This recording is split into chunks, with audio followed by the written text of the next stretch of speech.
For more on this, and to stop me from cursing, let's bring in Texas Congressman Chip Roy. We have reduced emissions as a nation more than any other country in the last 20 years because of hydraulic fracturing and our natural gas. What in the name of all that is holy is Biden doing, Congressman? Well, the only existential threat is the existential threat that comes from Joe Biden and radical Democrats who are trying to kill the American economy while chasing, fantasy unicorn energy theories. I mean, look, the bottom line is China, India, they are pumping out all forms of carbon dioxide. China has 1,100 coal-fired plants. They're building 2 a week. America has about 250, and we're building none. We're not moving our own nuclear plants. The best thing we can do is do exactly what they just stopped us from doing, which is export liquefied natural gas, allow that clean burning gas to fuel the world. Half the world doesn't have access to available energy supplies, right? To reliable energy supplies. We need to continue to export that if you want to see CO2 going down. But it's even worse than what you just said. They now have these requirements in place that they want to put in place this year that would make EVs that have to be 2/3 of the fleet by 2032. Well, EVs are stockpiling up on the parking lots of automobile dealerships because people can't afford them. They cost $16,000 more a car. We're going to bankrupt the American hardworking family, and they're going to do that and do nothing to emissions. It's just crazy. You can't even make it up, and that's what Democrats are doing to America. And we're going to bankrupt U.S. automakers by forcing them to do all this stuff. Then bail them out, though. And then bail them out. But the other thing, Congressman, that kind of blows my mind about this natural gas thing is what they're going to ultimately do is raise the value of gas in Europe, which is going to enrich Russia, which is going to prolong the Ukraine war. And we're in a situation now where Joe Biden is funding both sides of this war. And literally, I don't think I'm exaggerating when I say this, Ukrainians are going to die because of Joe Biden making this decision about a clean freedom fuel out of America. Charlie, I mean, thank you for saying that. But it's so galling because it's not incompetence either, right? I mean, this is purposeful. They actually admit it. I mean, he just said, it's the existential crisis at the time. He met with some, social media influencer yesterday. They're allowing the inmates to run the asylum. Remember that scene in the movie Legally Blonde where they had all those crazy PhDs sitting in a field and they're all talking about their crazy ideas and pet projects? That's who's running our country right now. These radical leftists that are supposed to be holed up in Cambridge talking about nonsense that you can normally ignore, they're actually making decisions for the American family right now. And they're bankrupting the American family. They're going to undermine Ukraine. And at the same time, they want us to send another $60 billion to Ukraine to perpetuate war when we can't even secure our southern border. They're going to undermine the very thing we could do to actually help Ukraine by having a strong American natural gas export and make sure that we've got, putting Russia in its place. And by the way, stop allowing Iran to sell oil to China and make $40 billion that they then send to Hamas. But that's for a different interview, I think. But it's the same. But it's the same thing, Congressman, that Charlie said. We're funding both sides of that conflict in the Middle East by allowing Iran to export. Even Amos Hochstein said yesterday, it's only about 1.4 million barrels a day. Well, it was 400,000 barrels a day when Trump left office. And they're selling it to China. So, again, you go. So, Congressman, we want to change gears a little bit here. You're joining 25 governors, RFK Jr. and Donald Trump, in backing Texas Governor Greg Abbott in the standoff with the feds over the right to secure the border. And now we have some new data. The true cost of Biden's failure to secure the border from 2022 to 2023, $20 billion in taxpayer money was spent on migrant refugee assistance. And that's just a drop in the bucket of the societal and financial damage done to this nation, Congressman.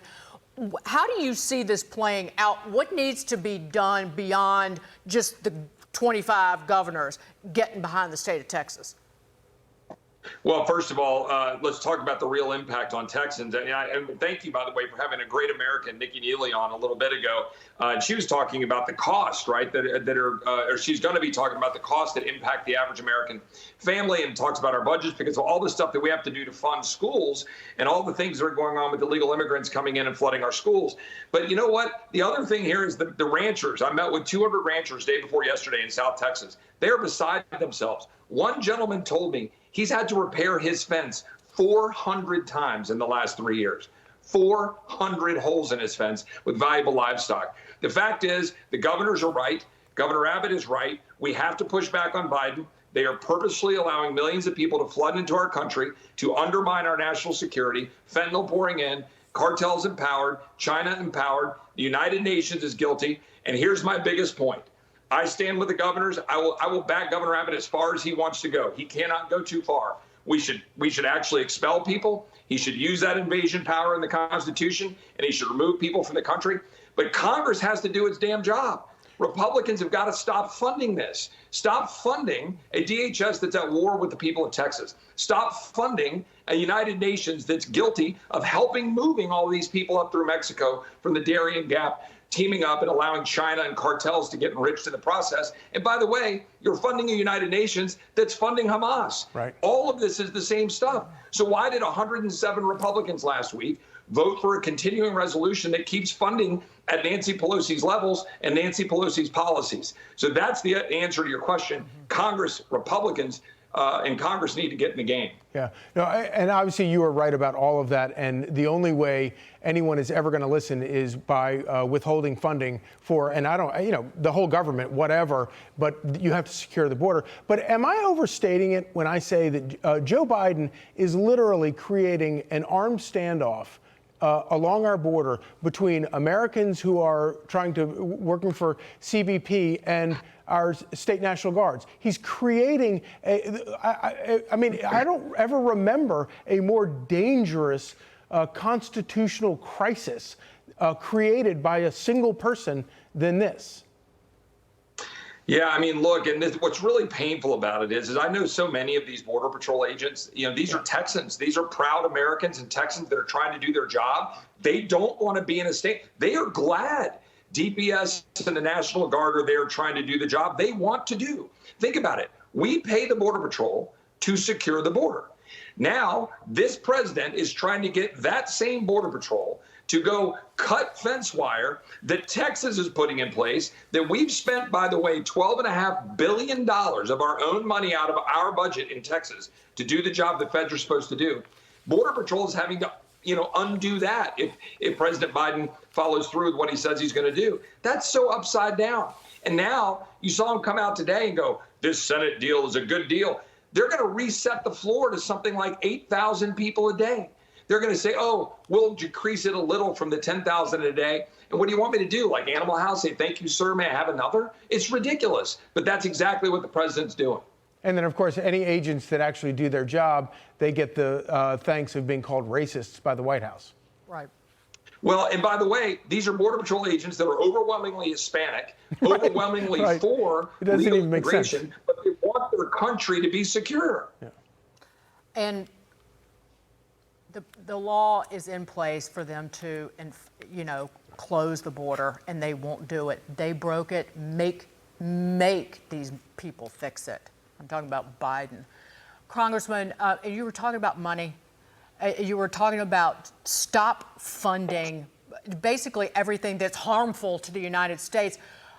You, along with several of your Republican colleagues, have criticized the new, dirty word, bipartisan child tax credit expansion deal due to possible loopholes.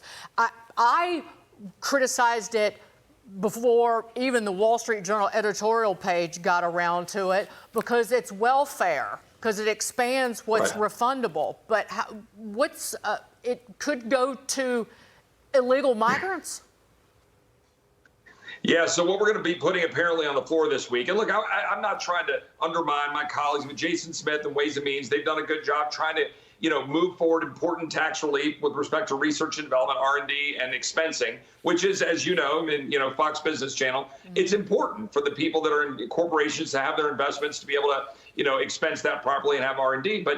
And we need it economically, but it's just a 2-year extension, and they've combined with it an expansion of the child tax credit. It's bigger than it was. It'll go further. And by the way, it can be used by those who are here illegally. Yep. I have a real problem with that. I also have a problem that Republicans are doing again what they always do, which is focus on things like endless war, like more money to Ukraine and so forth. And they go right in bed with whatever the lobbyists are saying. Let's do some corporate tax cuts because we can get that across the finish line.